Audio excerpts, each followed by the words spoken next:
Daniel.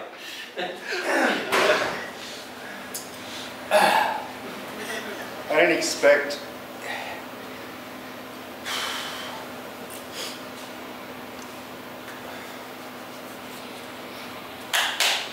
to be so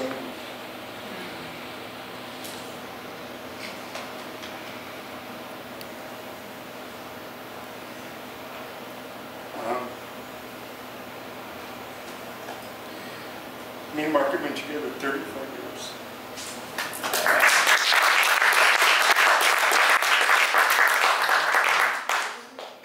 Few of them were easy, but when the only thing I have to say is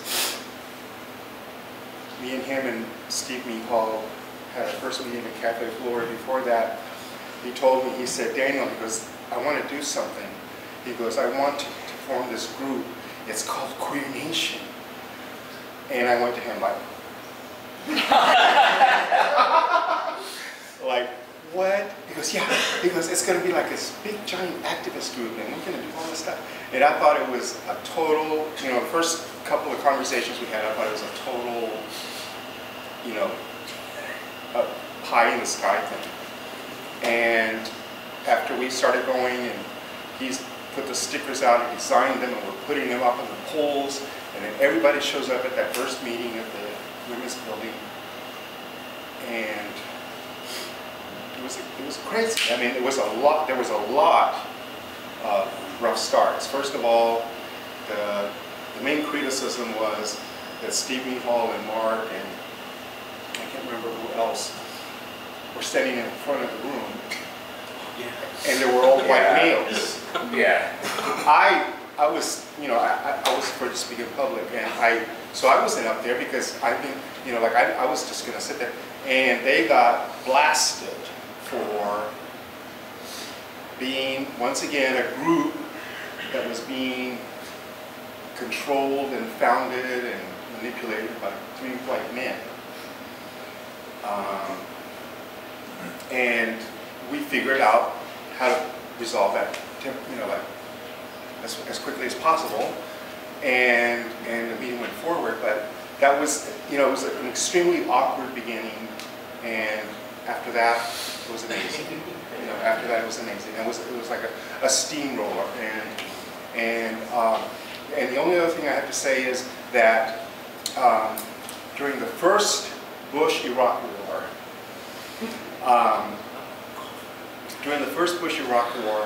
we had already been doing the stickers for months, and we had been, me and Mark would go down to the Copy Central over here, whatever it was, and crank them out for like an hour, and cut them up, and you know, and everything, and pass them out. And we had all of these stickers made in boxes, and we took them to the anti-war demonstration at the Federal Building, and everybody, or a lot of the people, queer and straight, put those stickers on their jackets, on their clothes, and there was one national news report, ABC or whatever, that said apparently one of the largest contingents in the anti-war movement in San Francisco is Queer Nation, Queer Nation San Francisco, and that's what we did. That's you know, that was the, you know, not just us or anything. It was a bunch of us.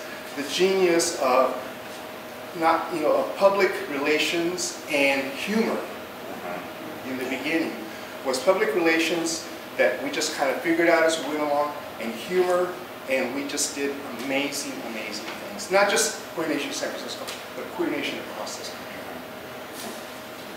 Thank you.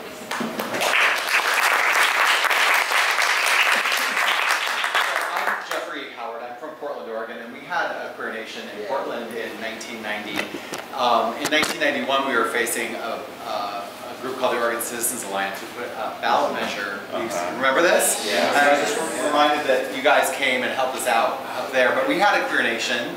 I don't think we asked anybody. We just did it. Yeah. And we had an action, I don't know if you guys did this, called Gay for a Day, where we encouraged straight people to wear the stickers that said fag and dyke and all that stuff, and to find out what it was like to be gay for a day. if there's anybody here who was in Portland or who remembers the Portland stuff, please talk to me afterwards. I would love to do this in Portland.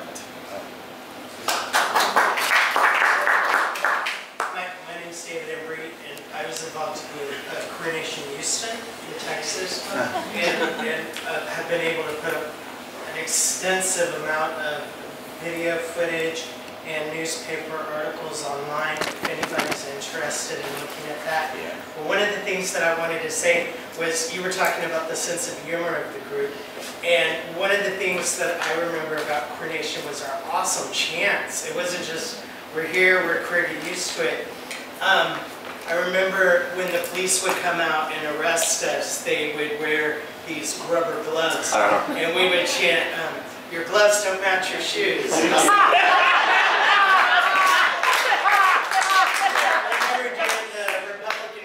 Convention in Houston in 1992, one of my favorite chants was, you say don't fuck, we say fuck you! and just stuff like that. So I was hoping for some audience participation. I wanted to hear some other chants that some people probably remember because they were so catchy. Anybody? 2468, how do you know your kids are straight? We're here, we're queer, and we're not going shopping. 10% is not enough. Recruit, recruit, recruit.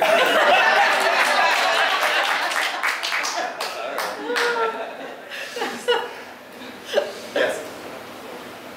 Yeah, my name is Ray Russ, and some of you folks I recognize the cigarette scene. Barbie, Jesus.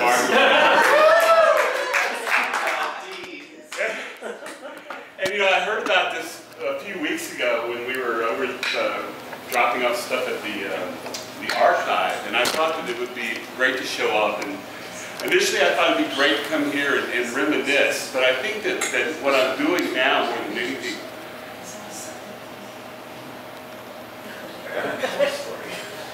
is reflecting.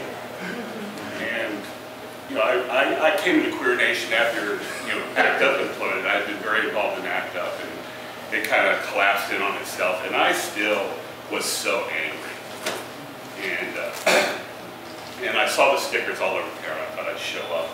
And that first night, I went there, and it was, you know, it was like being in a fulcrum of queerness and anger. Those were the two most palatable things that I noticed, and a sense of community. And I didn't know what I was going to do, but I knew that I was going to do it with a lot of people who seemed to think like I felt. And so we did. And I stuck with it like many of us did until the very end.